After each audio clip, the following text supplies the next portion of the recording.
Se aprobó una nueva ley orgánica para fortalecer los sectores de minería y energía. ¿Qué implica y por qué es relevante? Sí, efectivamente hemos tenido la oportunidad de trabajar proactivamente en la gestación de esa ley, inclusive de poder dar una opinión de apoyo del lado privado en la Asamblea Nacional.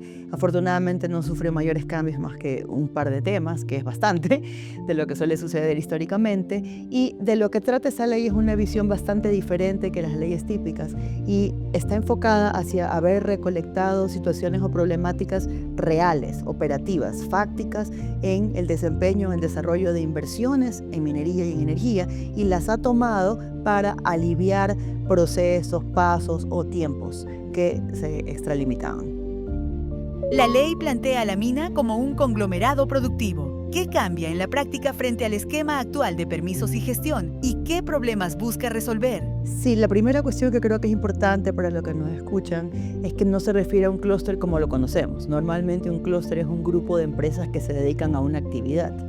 En este caso, el clúster se refiere a una geografía específica, al área de una mina grande, por ejemplo, o pudieran ser varias minas medianas o pequeñas juntas, pero es un área física en la cual hay que integrar diversas actividades o servicios que habilitan la operación minera. Entonces eso es lo primero de entender. La figura se usa internacionalmente, no es un invento, digamos, se lo ha customizado, pero es algo que existe. ¿Y por qué? Porque las minas son actividades que se desarrollan fuera de la parte urbanística y por tanto su acceso, tanto físico por la parte logística, infraestructura o energético también, y otros servicios como son los combustibles, por ejemplo, tienen deficiencias. Entonces, para poder superar estos problemas que tenían o estas dificultades, estas carencias, lo que sucedía es que una mina por sí sola, a pesar de que su actividad es minera, extracción, tenía que dedicarse a buscar por sí misma a través de otras instancias del gobierno cómo resolver los problemas de transporte, de energía, de seguridad inclusive,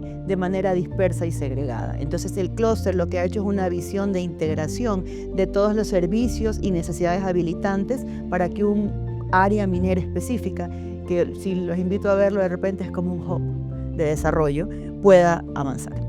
Si el ministerio asume la rectoría del clúster, ¿facilita la coordinación o concentra riesgos como cuellos de botella? ¿Cómo implementarlo sin afectar la confianza del inversionista? Bueno, aquí también es algo importante de remarcar. Estamos por primera vez desde el país visualizando lo que se llama planificación. Planificación integral de un centro de desarrollo económico, como es una mina, un área minera y su área de influencia. Antes se le otorgaba el permiso minero, pero si no había vías o si no había señal o si no había energía, eso era cuestión suya, ¿verdad? Ahora el Estado lo está viendo como una manera de que un ente, que es el ente principal, rector en este momento, y pudiera variar en el tiempo, pero en este momento es el Ministerio de Ambiente, Energía, Minas y demás, ¿verdad? Ese que le otorga su título y lo controla directamente, sea una especie de coordinador y de responsable de esta planificación integral del nodo de desarrollo a su alrededor. Entonces, es el quien debe hacer de puente e interoperar, interactuar con el Ministerio de Infraestructura y Transporte por la parte vial y logística, por la parte de explosivos controlados y tal, con las autoridades de seguridad. En la parte de energía, igualmente, con el ramo de energía del mismo ministerio para hacer una planificación del nodo completo. Y aquí también quiero remarcar algo que es importante.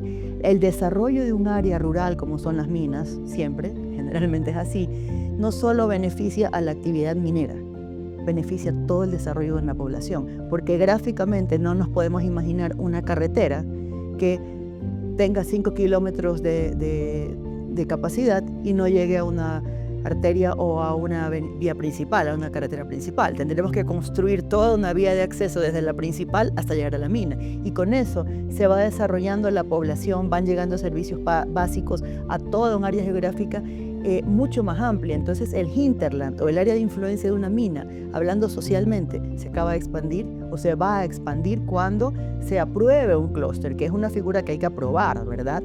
Pero esto también influye mucho en el empleo de la zona y en el desarrollo de la zona. Porque si llega energía a toda esa área amplia, si llegan las vías, si se desarrolla todo un tema logístico, evidentemente toda esa población va a tener muchos mejores accesos. En un contexto de problemas energéticos en Ecuador, ¿qué oportunidades abre la incorporación de la autogeneración minera, especialmente fuera del Sistema Nacional Interconectado? Bueno, esto es un sinceramiento de una realidad que hay en el país. Todos sabemos que existen importantes limitaciones en nuestra capacidad energética como país, arrastradas históricamente, y que a medida que los sectores productivos que insumen mucha energía, y que afortunadamente es así porque producen más con la energía, como es el caso de la minería o grandes industrias AB2, requieren cada vez más energía. O sea, nuestro faltante no es solo lo que hoy podemos necesitar como ciudadanos y como empresas, sino lo que vamos a necesitar como país para poder producir incrementalmente. ¿Qué dice la norma? Y que ya venía sucediendo con toda la situación de los apagones. A los más altos consumidores, que son los que más producen también, porque para eso es que consumen energía, para producir, en algún momento se les restringió la energía para dotarla en cambio a la ciudadanía, que es una decisión correcta.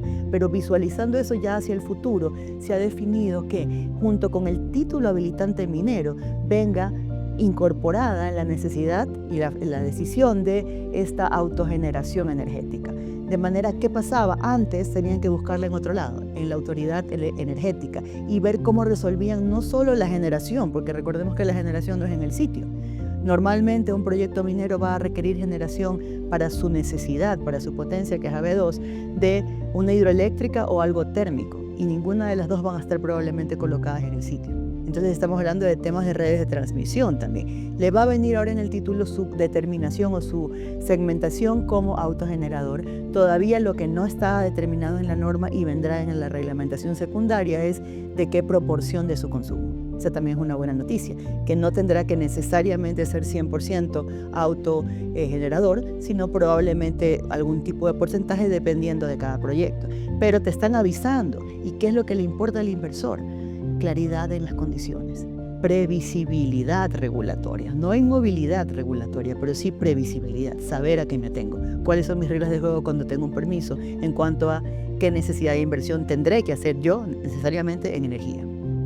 Si el modelo apunta a una gestión integral del clúster, energía, combustibles, explosivos y logística, ¿cómo deberían estructurarse las inversiones, la distribución de riesgos y los instrumentos legales o contractuales? Desde el punto de vista del proyecto de inversión, porque al final una mina es un project finance, eso es lo que es, como cualquier proyecto grande. Es un project finance que varios inversores y varios financistas van a revisar en base a sus riesgos y su posibilidad de retorno y plazo, horizonte de retorno. Ahora ya no lo van a ver solo como la extracción minera y un question mark de qué pasará con la energía, qué pasará si es que van a hacer una vía o nos tocará a nosotros hacerla o no sabemos qué va a pasar.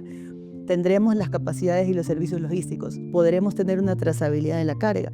Si no hay energía, ¿cómo controlamos la trazabilidad de nuestro producto? ¿Cómo integramos sistemas tecnológicos inteligentes que puedan controlar toda esa trazabilidad y hacer las operaciones más eficientes? Todo eso eran muchos question marks.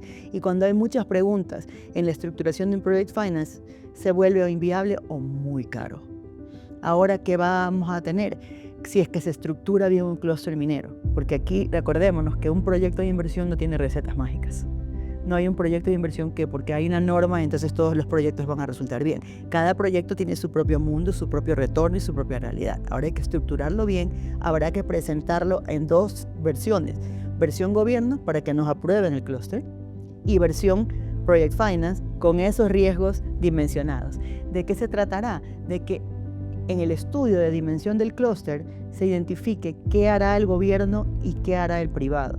Mayoritariamente, y aquí es una buena noticia para los ciudadanos comunes, que tal vez sean un poco ajenos a la parte minera, esta es una definición que se ha tomado de hacer esta figura del clúster para darle coordinación y sincronía y desarrollo a todos estos servicios habilitantes a una mina, alrededor de una mina, pero no quiere decir que el gobierno se los va a hacer.